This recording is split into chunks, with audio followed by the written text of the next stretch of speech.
What's going on, guys? Shameen here with Working Class Wealth. Switching up the channel a little bit. It's been a long time since I actually recorded anything, but I'm gonna get back into regularly recording stuff. So today I'm gonna just talk about like how independent adjusting has been, since that's who seems to be watching a lot of my last couple videos, is the IA or independent adjuster work stuff.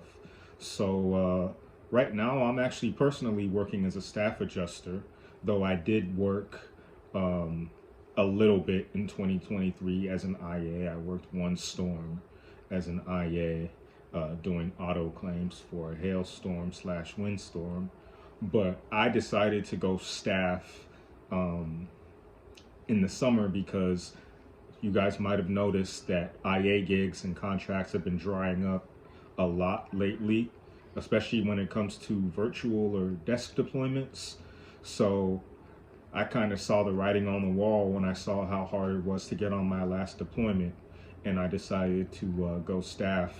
And also personally for me, I went from doing auto to property, so I felt like that was a good move and definitely worth it to go staff if I'm getting that thrown in there. So now I'm working doing CAT claims for property. But the reason that I went staff is it looks like the major carriers, or at least several of them, are cutting back on using IAs for the time being. I'm not sure exactly why. The thing with the insurance industry is it moves in cycles. Like right now, it seems like they're not hiring a lot of IAs. That might change in the future. But for now, it looks like they're trying to use their own in-house staff to do a lot more claims work, especially when it comes to desk work. Now, I think if you're doing a lot of field work, there's probably a little bit more IA work available, but in general, I do feel like a lot of the major carriers are slowing down on that right now. Again, I'm not sure why. I could speculate maybe it has to do with interest rates and the cost to borrow money, and exactly how that might fit on their balance sheets and on their taxes when they outsource versus when they have things in house. As far as what you can deduct and what's part of your operating expenses. But that's getting into a much higher level conversation. Realistically, though, I do think there's going to be more competition for IA contracts and IA deployments, especially anything that's virtual. So 2024, you might want to come up with a good plan.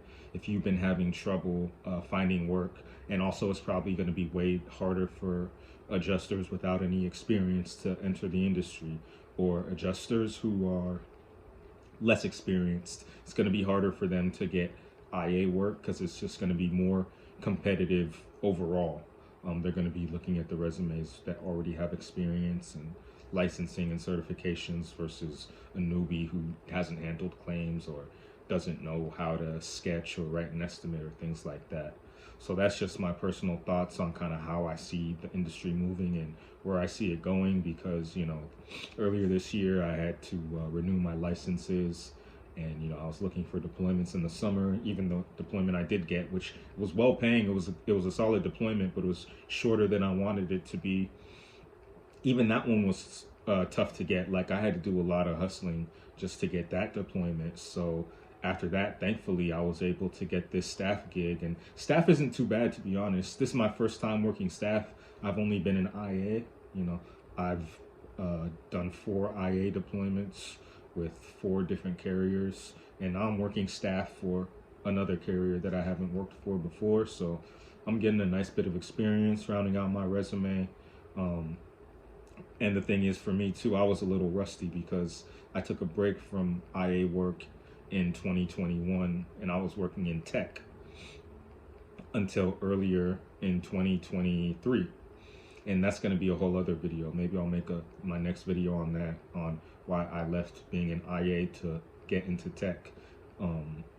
But I renewed my licenses last year, got back into adjusting work, and now I'm back here where I'm at, being an adjuster. I don't mind it. Claims work is pretty honest work. I'm not going to say it's easy work, but anybody could do it, but a lot of people probably don't want to do it. But yeah, that's pretty much it as far as, yeah, 2024. I think is going to be tough for independent adjusters who don't have experience, but uh, and especially those who don't really have like connections or relationships with different recruiters or managers at different independent firms. That's going to be the challenge. But the people who have some experience and have a decent network that they built up, or have some connections and relationships with people that they've had, or they've worked with different people before, I think those are going to be the people that are the best off, and those are the people that are going to succeed. Because you have to remember, when you're an IA, you kind of got to operate like a business. So you got to maintain connections, you got to look for referrals, you got to keep your resume sharp and make sure you're marketable at all times. So definitely you'll want to brush up on any certifications or licensing things that you need to do if you're struggling. But you might want to consider joining the dark side and going staff for a little bit, because staff really isn't too bad. It just depends on what you make out of it and kind of how you leverage it. So that's pretty much what I'm thinking right now. If you agree or disagree, let me know, comment below, like and subscribe if you like the content.